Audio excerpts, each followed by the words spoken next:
I got off the hill the other day from an off-road trip, and once I hit the pavement, I really had a really hard time keeping my Jeep straight in my lane. It was wandering all over the place. I had a lot of play in my steering wheel, mainly one direction. The other direction was just fine.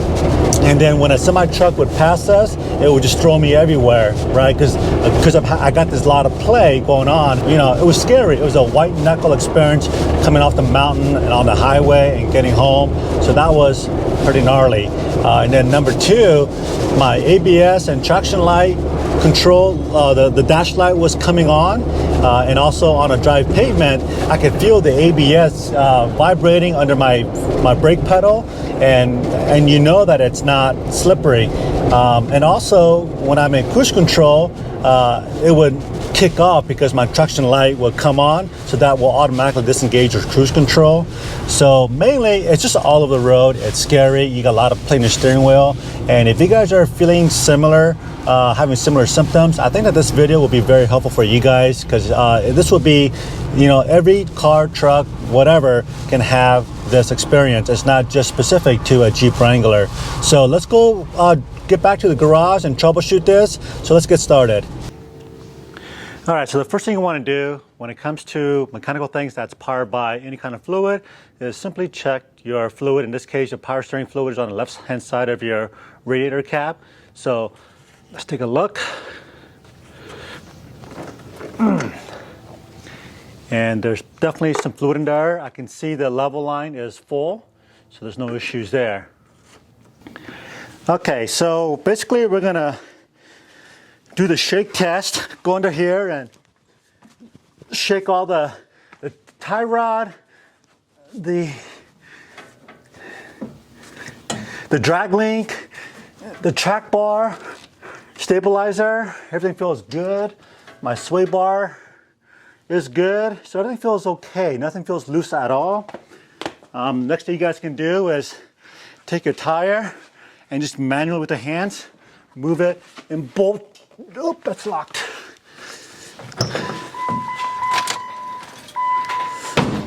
With your hands, just kind of move the tire back and forth and see if you feel equal resistance, which I do.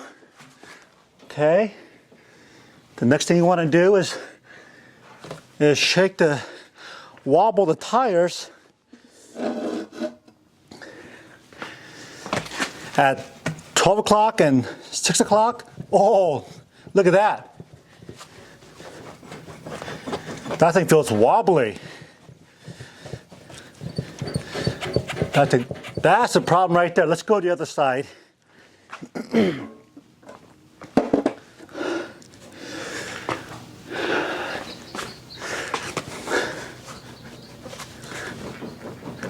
Okay, solid, no issues. But let's just go and turn things over here on this side. Okay, everything is cycling without any problems whatsoever. Okay. Yeah, everything feels good. Okay, so my suspicion was right. It appears to be hub and bearing issue. Okay, so let me just shake that one more time for you guys so you guys can see. I don't know if you guys can see on the camera. Let me bring the camera angle over here.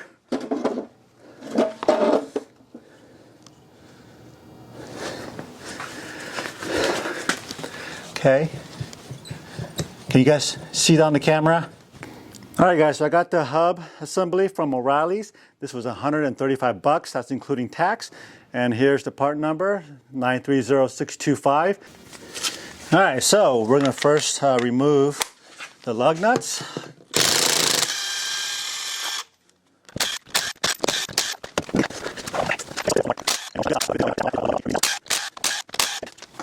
These are the wheel spacers.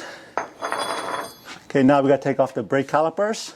Okay, and then to take off the brake calipers, you're gonna need a 21 millimeter with a breaker bar.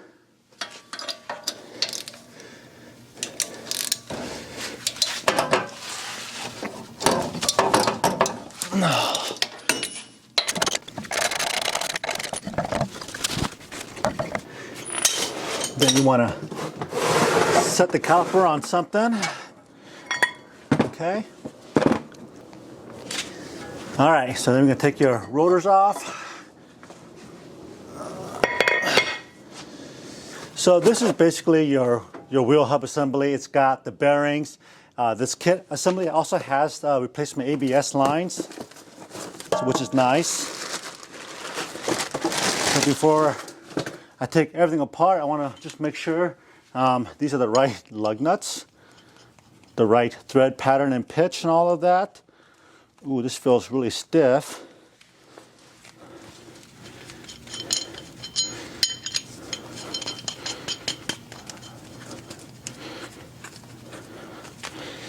That feels okay. I think it's just because it's brand new, where these things are worn out. Okay, but I think it's the same thread pitch.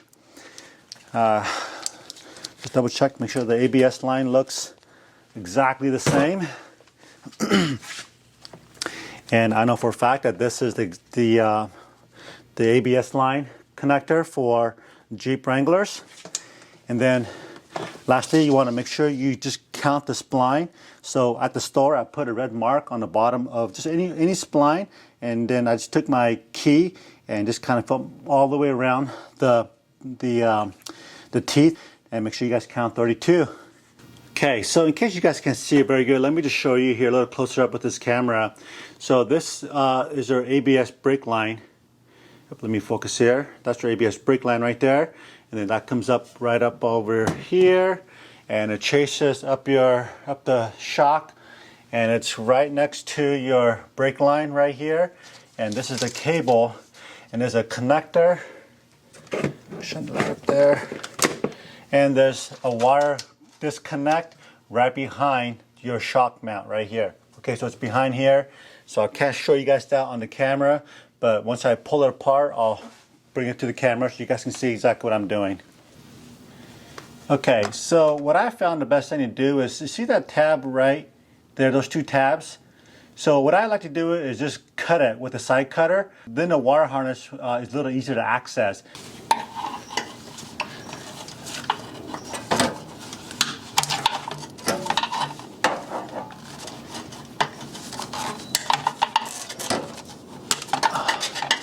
Okay, there we go. All right.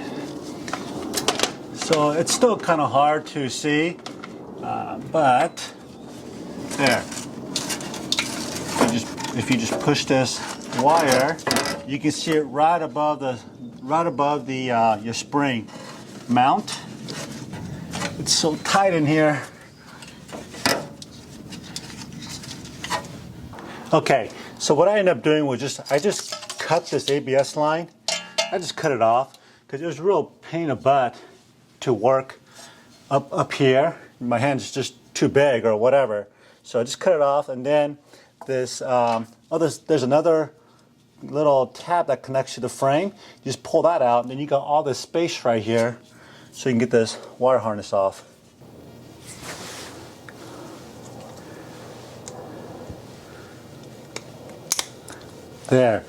There's a little red tab.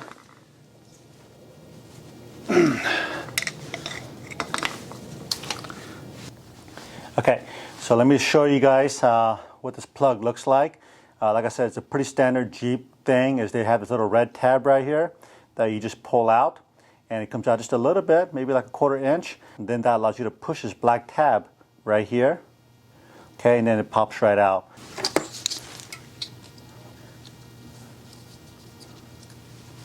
Okay, looks good. Fit right in there. Perfect. Okay, so now let's take the hub off. All right, so before we can remove this hub assembly, you've got this 36 millimeter socket. So if you guys don't have this, you definitely want to make sure you have one of these on the trail. If you got an impact gun, that's even better to knock this thing off. So yeah, this is going to be your friend. If you ever have an axle issue, for example, if you break an axle, you can't take that axle out unless you have this big old socket, 36 millimeter, and that's going to be the key to getting you guys off the trail. Otherwise, you're going to be grinding and things like that. You could tear up more stuff on the trail if you don't remove that broken axle. So if you guys are mechanically handy, make sure you guys get a 36mm in your tool bag.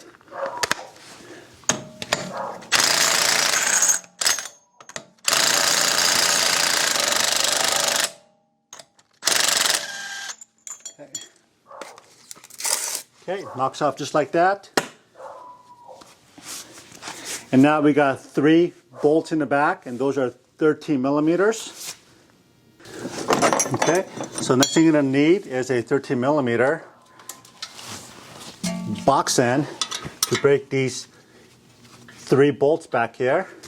I'm not sure if you guys can see this very good on the camera.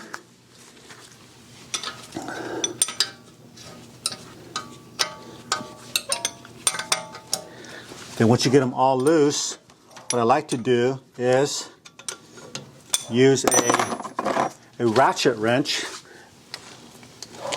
It'll just make this job a little easier.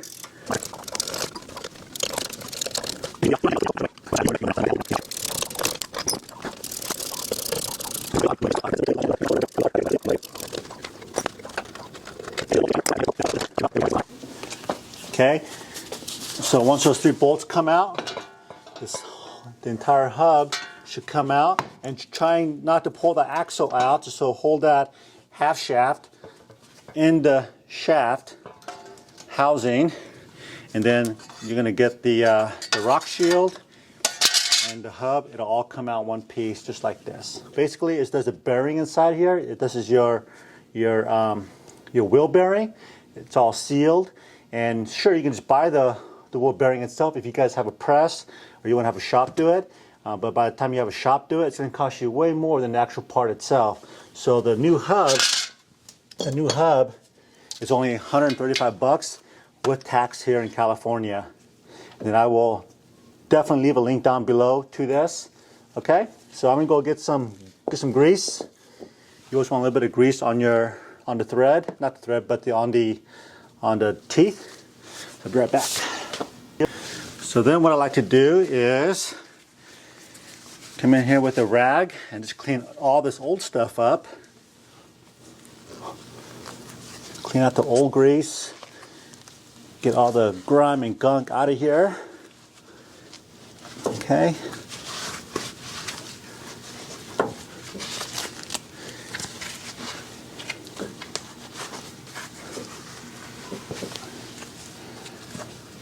Okay.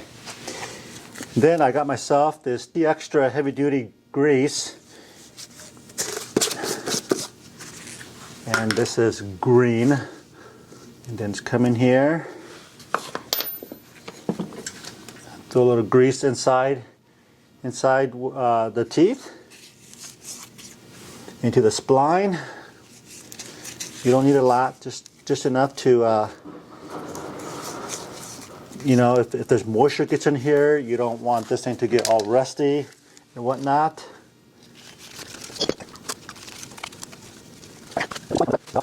All right, that's it.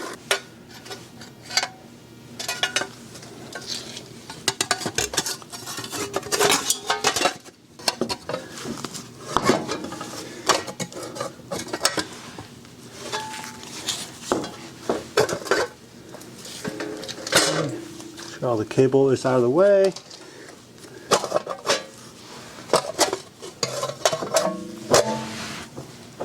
Okay, so if you guys see this dust shield, there's a little lip on one side and smooth on the other. I'm pretty sure this lip goes on, faces the outside. So when you put the brake dust guard on, you want to make sure that there's a lip on one side and the other side is smooth.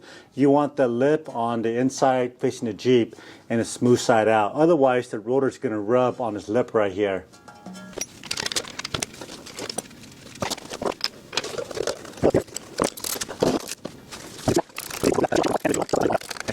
And one thing that you definitely want to do that I didn't do right now is throw on some Loctite.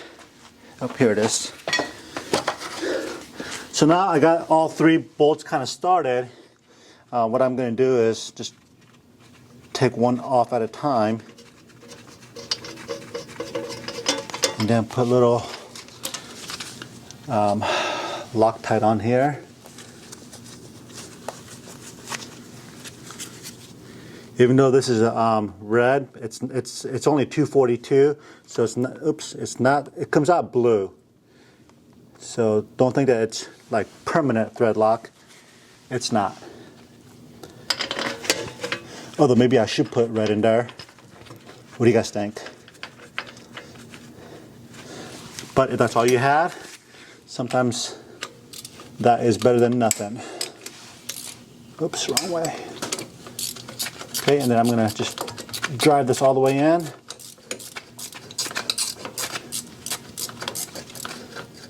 Oops, am I going the right way? Nope. Come on, Brian.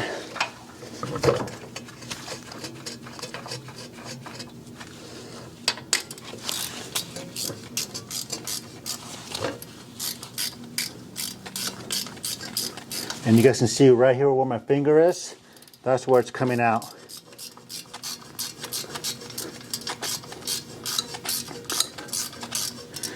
And you want to make sure you tighten this thing down equally on all three.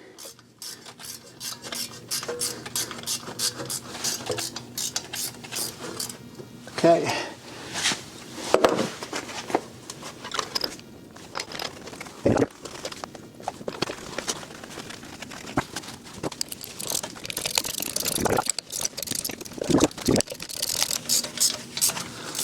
Okay, I'm going to just get a hand tie on all three corners. Then I'll come back with my regular wrench and tighten it down.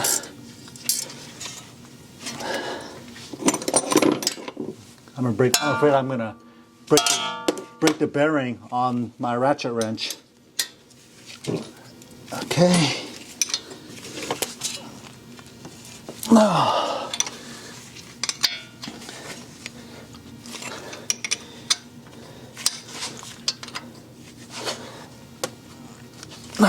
Okay.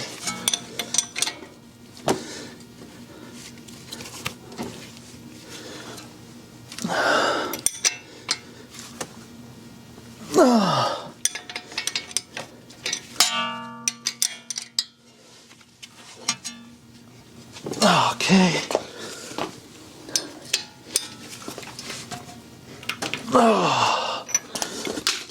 Okay.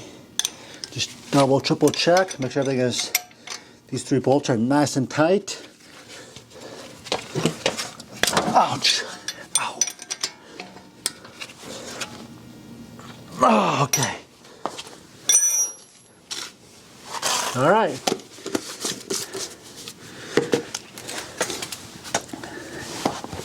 Now we're gonna get the big nut on the axle.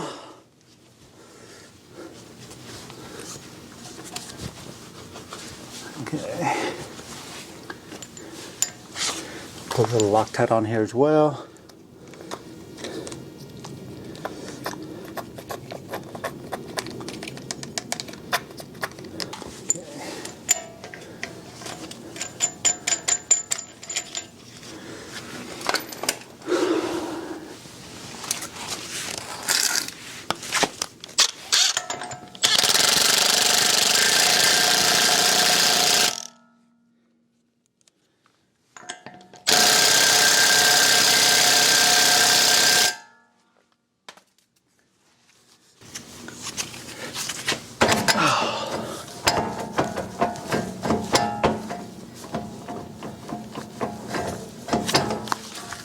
Okay. So because I got these chromoly axles on here, the actual U-joint is pretty thick, and the binding. Oops. Let me show you guys here. And the rubbing is on the. Let me see if I can get a. Hold on a sec here. Let me see if I can get focus. Okay, so the actual rubbing, this rubbing that you hear right there, it's actually my, these are chromoly U-joints, or axle, right? It's actually rubbing on the three bolts that holds the hub together. So once this wheel turns maybe 4 or 5 times, it'll create a little groove in this bolt, and it'll be just fine. So if you guys got chromoly axles and you guys experiencing this, that's what that is. It's not a big deal. Alright guys, so now it's just a matter of putting everything back together. The rotors, the calipers, and the wheel, and then we'll go ahead and reconnect this real quick, and then we're going to do this off camera, but it's pretty straightforward. It's just the opposite of when you took this thing off, and then we're going to put everything back down and go for a drive, so stay tuned. Alright, so I just got everything back together. I want to show you that the wobble went away. That's just the Jeep shaking. So this should make a big difference. All right, let's go for a test drive. So we just got back from test driving our Jeep around the block, and we didn't have to go very far to realize that this was the issue, and everything drives perfectly fine now. In fact, it drives better than when I actually bought it. Okay, so what I want to do now is just kind of quickly explain to you guys what was going on and why I was feeling those couple things while I was driving down the road, coming off the trail with the loose steering and also my traction control kicking on. This is a pretty common wear item on any vehicle, whether it's a car, a truck, a Jeep, it doesn't matter, has this wheel hub assembly.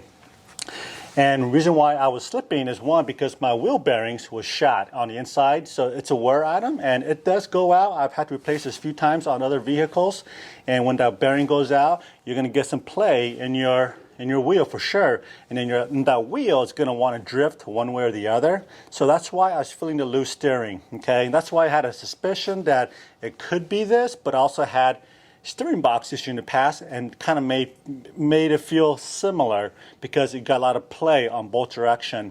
But in this case, it was only one side that I was feeling, this sensation, not the other side.